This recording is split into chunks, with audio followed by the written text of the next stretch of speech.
Et salut à tous, je vous ai fait un nombre incalculable d'objectifs 3 minutes, je vous ai parlé beaucoup de mon 35 et des choses comme ça, mais je vous ai jamais fait de classement vraiment du top 5 des optiques que j'utilise tous les jours. Vraiment les optiques que j'utilise le plus et que je kiffe vraiment.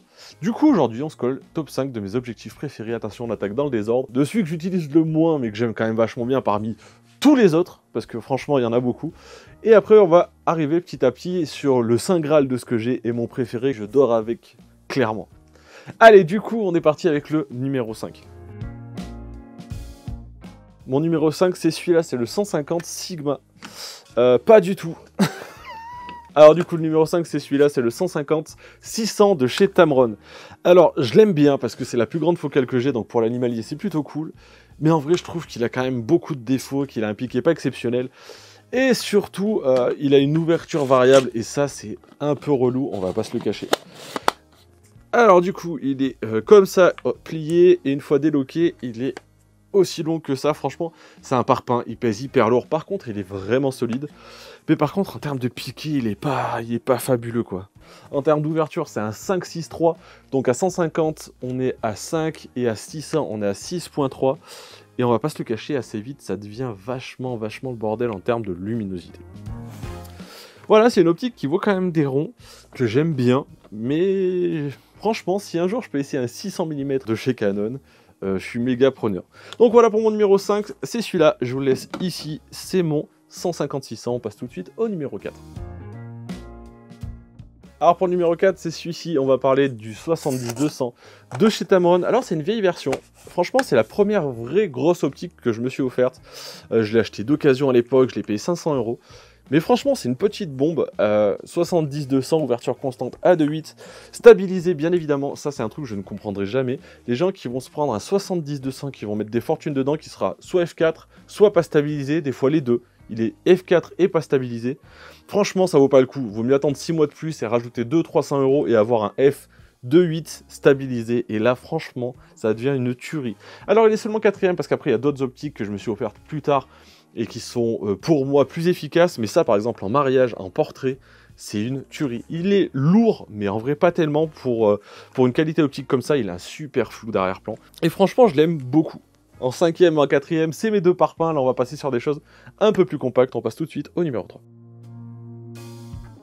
Alors mon numéro 3 qui a eu quelques soucis récemment, on a perdu l'usage du manual focus, il marche un petit peu en autofocus mais va falloir que je l'amène faire un petit tour chez Canon. Ça c'est l'optique qui m'a coûté le plus cher, vraiment, vous savez dans les dessins animés, dans les films, quand les mecs tendent de l'argent pour payer et puis qu'ils le retiennent un peu, c'est exactement ce qui s'est passé quand je suis allé l'acheter. Il y a un moment de... Allez, faut lâcher l'argent, monsieur. Non, c'est 900 € en liquide sur le bon coin.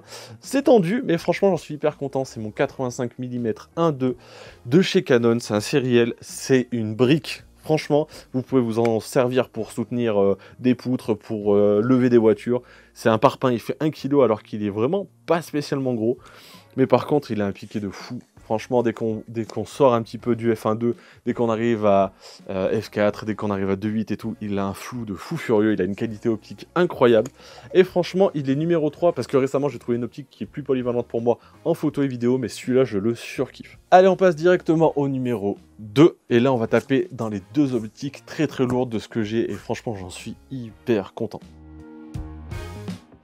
Alors mon numéro 2 c'est celui-ci, c'est le 100 mm macro de chez Canon, f2.8 constant stabilisé, et c'est une tuerie.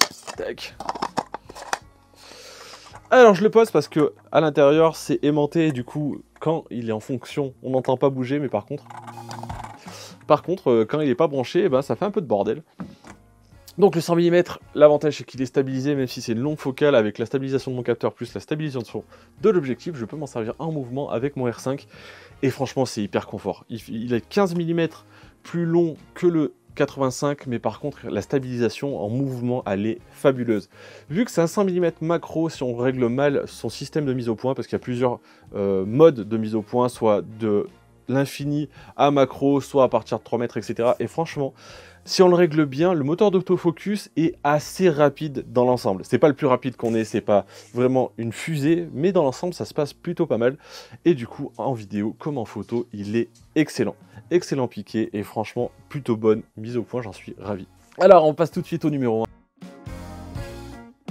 si vous me connaissez un peu, si vous suivez la chaîne depuis un moment, l'objectif avec lequel je dors, qui me sert absolument pour tout le temps, tous les jours, c'est mon 35 mm Art de chez Sigma. Là, il est en train de me filmer, je peux pas vous le montrer, je vous mets des photos là. Et du coup, c'est une tuerie. Cette optique, elle est fabuleuse. Elle ouvre à 1.4 en constant, 35 mm, un moteur d'autofocus plutôt bon, même s'il commence à vieillir. Je sens que là, je l'ai beaucoup utilisé. Et à des moments, il y a quelques petites pertes de focus, mais il est quand même très bon. 90% de tout ce que je filme est filmé avec ce 35 mm et c'est franchement une tuerie. Je me souviens quand j'ai commencé et que les mecs disaient oui, focal fixe, oui, tu verras, tu vas trouver ton optique. Je me foutais de leur gueule parce que moi j'aimais bien avoir du bordel comme ça un peu partout, changer d'optique tout le temps, machin. Et bah au fait, ils avaient raison. Ils avaient raison, sauf que pour eux, le Saint Graal c'était le 50 et pour moi vraiment c'est le 35 1.4 et c'est une tuerie, j'en suis super content. Vous n'hésitez pas à me dire votre top 5 à vous en commentaire, vos optiques préférées. S'il y a des optiques qui d'après vous valent vraiment le coup que je les essaye, que j'aille demander peut-être un prix en magasin ou des choses comme ça pour les tester, n'hésitez pas à me le dire, n'hésitez pas à me dire aussi si juste vous voulez me voir tester une optique qui n'est pas forcément en top 5 que vous n'avez pas forcément. Ça peut être hyper cool comme concept. Voilà, j'espère que ce petit top 5 de mes optiques vous ont plu et moi je vous dis à la prochaine. Ciao.